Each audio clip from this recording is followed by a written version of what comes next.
दोस्तों नमस्कार। अजीत अगरकर को भारतीय क्रिकेट टीम का सिलेक्शन कमेटी का चेयरमैन बनाया गया है। ये खबर आपने सुन ली होगी अब तक तो। लेकिन इससे जुड़ी हुई कुछ और पहलू हैं जुड़े हुए जो जिस पर हम कुछ रोशनी डालना चाहेंगे। सबसे बड़ा पहलू तो यही है कि जोनल फार्मूला जो है उसकी अनदेखी की गई है इस बार।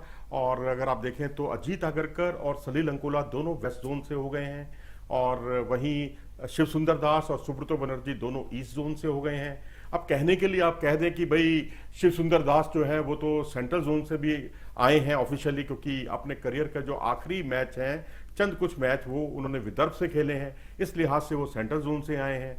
और वहीं शरद जो है साउथ से हैं। तो अब सवाल यहाँ पर ये उठता है कि नॉर्थ जोन जो है उसकी पैरवी अब कौन करेगा, कौन उसका रहनुमा होगा, कौन देखेगा वहां के प्लेयर्स को। क्योंकि यहाँ से प्रभ सिमरन है, वैभव अरोड़ा है, हर्षित राणा है, और भी बहुत से खिलाड़ी हैं जो उभर कर सामने आ रहे हैं।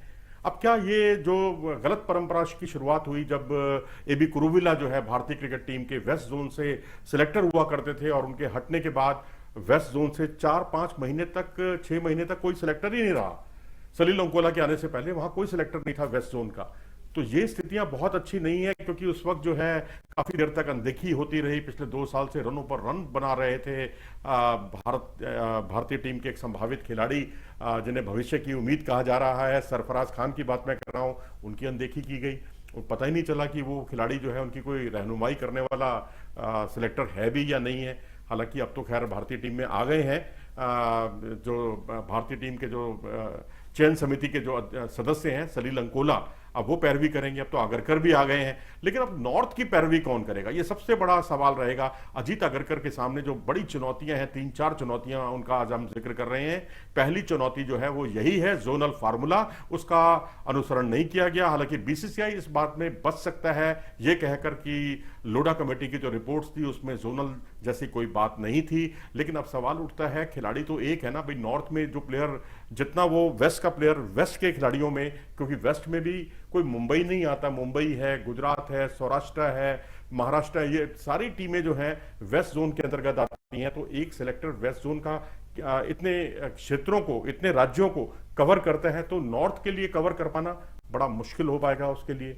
तो अब ऐसी स्थिति में कौन उसकी रहनुमाई करेगा, ये सबसे बड़ी चुनौती रहेगी सिलेक्शन कमेटी के लिए।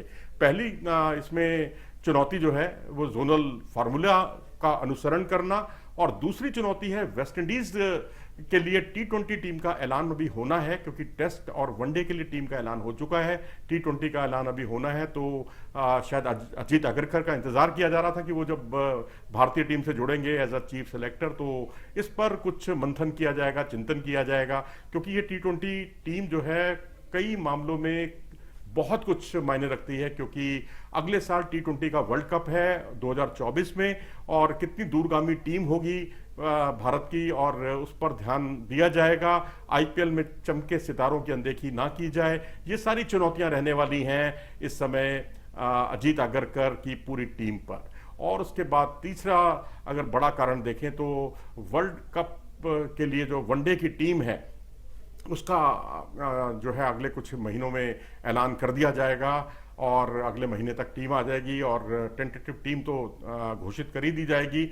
और उसमें जो इंजर्ड प्लेयर्स हैं उनकी रिप्लेसमेंट को चुनना, वो उनकी बहुत बड़ी चुनौती रहेगी। क्योंकि अब इसके अलावा अगर देखें तो ऋषभ पंत भी उपलब्ध नहीं है, और कौन विकेट कीपिंग की कमान संभालेगा उस पर नजर बनी हुई है। और उसके अलावा चौथी बड़ी चीज जो देखने में आ रही है वो ये है कि टी20 वर्ल्ड कप जो अगले साल होना है उसके लिए जो खिलाड़ियों का जो चयन है, और खासकर जो युवा खिलाड़ियों को आप टीम में जो चुनेंगे वो सीनियर प्लेयर्स की जगह पर ही चुनेंगे। तो सीनियर प्लेयर्स के साथ आपको बात करनी होगी, जो इतना आसान काम रहने वाला नहीं है। क्योंकि विराट कोहली, रोहित शर्मा जैसे खिलाड़ियों से अजीत अगरकर बात करें अगर, या उनकी टीम अगर बात करें, तो बड़ा चुनौतीपूर्ण होगा। क्योंकि फिटनेस और तमाम तरह के जो इश्यूज हैं वो सारे मायने रखते हैं। लेकिन अब सवाल है, यशस्वी जायसवाल से लेकर ऋतुराज गायकवाड़ और कई युवा उभर, या मुकेश कुमार, कई उभरते हुए खिलाड़ी सामने आ रहे हैं। तो उनको टीम में खपाने के लिए आपको वरिष्ठ खिलाड़ियों को टाटा बाय बाय बोलना पड़ेगा, तो वो एक बहुत बड़ी चुनौती रहने वाली है। लेकिन अजीत अगरकर जो चीजों के साथ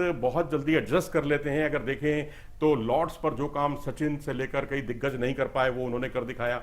गेंदबाज थे लेकिन बल्लेबाजी में उन्होंने बहुत जौहर दिखाया, और शानदार सेंचुरी बनाई थी लॉर्ड्स में। इसके अलावा 50 रन इन्होंने बहुत ही कम गेंदों पर पूरे किए थे 21 गेंदों पर वनडे क्रिकेट में। 50 विकेट बहुत जल्दी इन्होंने चटकाने वाले, सबसे कम मैचों में चटकाने वाले भारतीय खिलाड़ी रहे। उसके अलावा दिल्ली कैपिटल्स के असिस्टेंट बॉलिंग कोच हुआ करते थे ये, वहाँ से इन्होंने इस्तीफा दिया। मुंबई टीम के सिलेक्टर थे, मुंबई से खेले लंबे टाइम तक।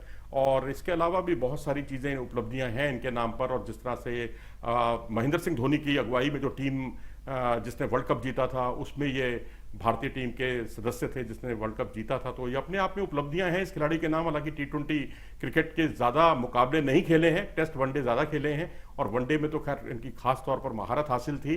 तो अब ये चुनौतियां जो हैं, जो 4 चुनौतियों का मैंने जिक्र किया, ये बहुत मायने रखती हैं अजीत आगरकर के लिए। आप क्या सोचते हैं इस बारे में? अपनी राय हमें कमेंट सेक्शन में ज़रूर दें। अगर आपको ये वीडियो पसंद आया हो तो उसे लाइक करें, चैनल को सब्सक्राइब भी करें। नमस्कार।